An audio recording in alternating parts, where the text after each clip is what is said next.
시장 체크 주간 포커스 테마로 시작을 해보도록 하겠습니다. 이번 주 시장과 더불어 주목해볼 만한 이슈 어떤 것들이 있었을까요? 일단 저는 오늘 말씀을 드리고자 하는 건 역시 이제 자율주행에 대해서 다시 한번 또 말씀을 드리고자 하는데, 사실 12월부터 자율주행에 대해서는 너무 많이 얘기를 했기 때문에 뭐 추가적으로 얘기를 드릴 수 있는 부분들이 사실 제한적이긴 한데요. 일단 이 부분에 좀 포커싱을 해야 될 것 같아요. 지금 시장이 굉장히 만기 이후에 다시 한번 또 급락이 나오고 하면서 또 혼란스러운 그런 과정 속에 있습니다. 그런데 어제 시장에서 특징을 보면 전반적으로 어제 이제 아침부터 몇 가지 소식들이 있었어요. 뭐 LG 이노텍이 대규모 계약을 맺었다라는 뭐 그런 소식도 있었고, 최근에 보면 이제 LG 그룹들 주가가 굉장히 좋은데, 이게 지금 보면 LG 전자라든지 이노텍이라든지 뭐 기타 뭐 LG 디스플레이라든지 대부분이 보면 결국은 전장 쪽으로의 어떤 성장을 보고 거기에 지금 베팅이 들어오는 분위기가 지금 나고 있는데, 이러한 분위기가 사실 시장이 힘든 과정에서도 그래도 이제 뭐 나름의 추세를 만들면서 올라가는 그러한 흐름들을 좀 보여주고 있다. 그리고 이제 금요일도 보면 증시가 굉장히 좋지가 않았지만, 뭐 말씀드린 이러한 자율주행과 전장 관련된 쪽, 그리고 최근에 보면 2차 전지, 그러니까 LG 에너지 솔루션의 상장을 앞두고 2차 전지 장비라든지 내지는 미래차에 들어가는 부품단의 종목들, 거기에 추가로 사실 IT 종목들도 굉장히 강하거든요. 결국은 이제 시장이 좀 혼란스럽더라도 이러한 섹터들은 그들만의 이제 추세를 꾸준하게 좀 유지를 할 수 있다라는 측면에서 어떤 트레이딩 측면에서는 확실히 우리가 이제 지속적으로 좀 관심을 가져봐야 되는 포인트가 있는 것 같고요. 그리고 이제 자율주행 같은 경우는 결국은 이런 거죠. 우리가 이제 자율주행에 관심을 많이 가져야 되는 가장 큰 이유는 이 산업 자체의 성장성이 워낙 세다라는 건데, 지금 연평균 대략 한 40% 정도의 성장을 5년에서 10년 동안 지속할 것으로 이 섹터를 지금 시장이 바라보고 있거든요. 그렇다면 기본적으로 시장의 파이 자체가 커지다 보니까 거기에서 수혜를 볼 수 있는 기업들이 많이 늘어날 수밖에 없고, 지금 당장은 하드웨어 업체들에 굉장히 관심이 뜨거워요. 기본적으로 우리가 이제 자동차 그림을 딱 갖다 놓고 기존 자동차 대비 자율주행차에는 어떤 것들이 많이 들어가느냐, 이 아이디어부터 출발을 해서 뭐 예를 들어보자면 최근에 카메라 쪽 굉장히 강하죠.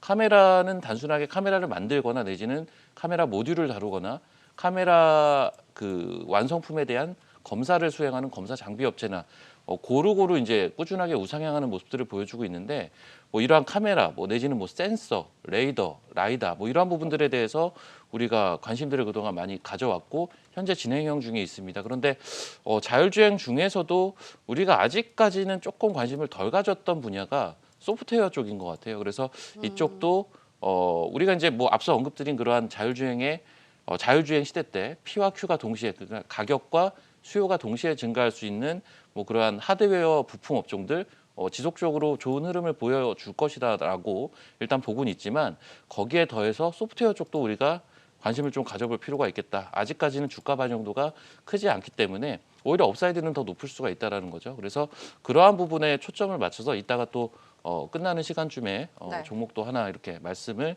드리도록 하겠습니다.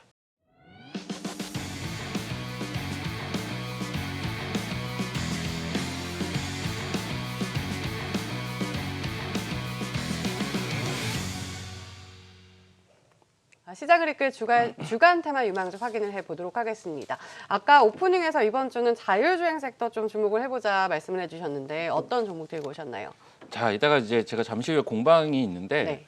공방에서 좀 세밀한 종목들을 많이 말씀을 드릴게요. 일단은 좀 그래도 한 종목 알려주세요. 네, 대표성이 있는 종목을 저는 네. 가지고 나왔고요. 현대 오토에버 얘기를 좀 할 텐데, 아까 뭐 만도도 잠깐 나왔잖아요. 그런데 지금 우리가 이제 현대차 그룹에서 지금 온전하게 자율주행으로 움직이는 종목은 단연코 요 현대 오토에버 요겁니다. 근데 그것 다 나름의 이유가 있는 건데, 오토에버가 그래도 자율주행으로 지금 굉장히 이제 가벼운 중소형 단의 종목들이 굉장히 강한 거고, 대형주 단에서는 거의 뭐 유일하게 자율주행 하나의 모멘텀으로 지금 움직이는 섹터다. 뭐 LG전자 같은 경우는 전장, LG 이노텍 같은 경우는 뭐 카메라 뭐 이런 식으로 가지만, 오토에버가 자율주행으로 움직인다라는 게, 자율주행이 보면 크게는 지금 당장 움직이는 건 대부분 하드웨어 쪽이에요. 근데 하드웨어가 당장 눈에 보이거든요. 자동차의 카메라가 뭐 예전에는 뭐 4대, 5대 들어갔는데 자율주행 때는 10대, 15대 들어간다? 그럼 당연히 수요 느니까 이쪽 수혜 보겠네? 뭐 아니면 센서가 많이 들어가니까 수혜 보겠고, 라이다? 기존에 없던 거네. 요거 들어가니까 수혜 볼 거고, V2X 통신 이것도 없던 거니까 수혜를 볼 거고 이런 식의 지금 접근이 시장에서 이루어지고 있는 건데 상대적으로 소프트웨어나 칩 분야에 대한 인식은 아직은 좀 덜하다. 그만큼 이거는 이제 성장을 할 수가 있는데 인식이 덜한 거라서 주가를 좀 싸게 살 수 있는 기회다. 대표적으로 소프트웨어가 그런 것 같고요. 그 중에서 실적을 현재 찍어내고 있는 대표 기업이 현대오토웨버예요. 그래서 예전에는 이 현대오토웨버가 단순하게 현대차 그룹의 단순 SI, 단순 SI 업체였어요. 뭐 삼성그룹의 그 SI 업체는 뭐 삼성 SDS가 있고 뭐 이런 식으로 있듯이 롯데그룹은 뭐 롯데정보통신이 있고 이제 현대차 그룹은 현대오토웨버가 있는 건데 이게 현대오토웨버가 그 이제 관계사들을 흡수합병을 했습니다. 그러니까는 소프트웨어를 다루는 회사, 인베디드를 다루는 회사, 뭐 플랫폼 회사 이러한 회사들을 흡수합병을 해가지고 단순 현대차 그룹의 SI 업체에서 지금 변한 거죠. 소위 말한 이제 모빌리티, 소프트웨어, 플랫폼 업체로 변한 겁니다. 이게 어떤 의미를 가지는 거냐면 멀티플을 더 줄 수가 있다라는 거예요. 그러니까는 주가 실적이 조금만 늘어도 여기에 멀티플을 더 주면서 소위 우리가 얘기하는 PER 개수를 더 준다. 그럼 주가는 굉장히 탄력성 있게 움직일 수 있다라는 논리인데 왜 이런 식으로 볼 수가 있느냐? 일단 당장 실적을 찍어내는 게 있습니다. 그 자율주행 때 더 그 사용처가 늘어날 것으로 보는 게 이제 뭐 플랫폼 소프트웨어라고 보시면 될 것 같아요. 근데 동사의 대표적인 플랫폼 소프트웨어가 모빌진이라고 있어요. 네. 이 모빌진이란 제품 자체가 이제 구독형 소프트웨어거든요. 그러니까 테슬라가 이미 구독형 상품들을 이미 출시를 하고 있잖아요. 마찬가지 개념으로 보시면 돼요. 자율주행 시대가 되면 구독형 소프트웨어 플랫폼 같은 경우는 매출이 늘 수밖에 없는 구조가 나올 텐데 거기에 일단 선두권 업체라는 거. 여기에 대한 성장이 올해부터 본격적으로 좀 이루어지지 않을까 기대를 모으고 있는 상황이고 그리고 이제 그 자율주행을 넘어서 UAM 그 날아다니는 거 있잖아요.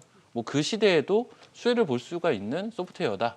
뭐 그러한 관점이라면 중장기적으로 P와 Q가 그러니까 가격과 수요가 동시에 늘면서 실제 숫자를 지금 찍어내고 있고 기대감을 받을 수 있으면서 이 회사를 바라볼 수 있는 멀티플도 리밸런싱이 가능한 SI 업체에서 플랫폼 업체로 변화하기 때문이죠.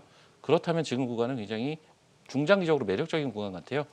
기술적으로 마지막으로 보여드리면 좀 지난 짧게 볼까요? 금요일 반등 굉장히 좋았어요. 그래서 금요일 반등이 나왔던 이 포인트가 사실은 굉장히 중요한 요 앞전 요고점이거든요. 그리고 요 기준선에서 맴돌던 요 구간, 볼린저 하단 구간 굉장히 중요한 구간이었고 구름대는 이미 진작에 벗겨냈습니다. 그래서 이 종목은 다음 주 초반에 만약에 좀 눌려주는 구간이 나왔을 때는 중장기적으로 충분히 접근이 가능하다. 이렇게 말씀드릴게요.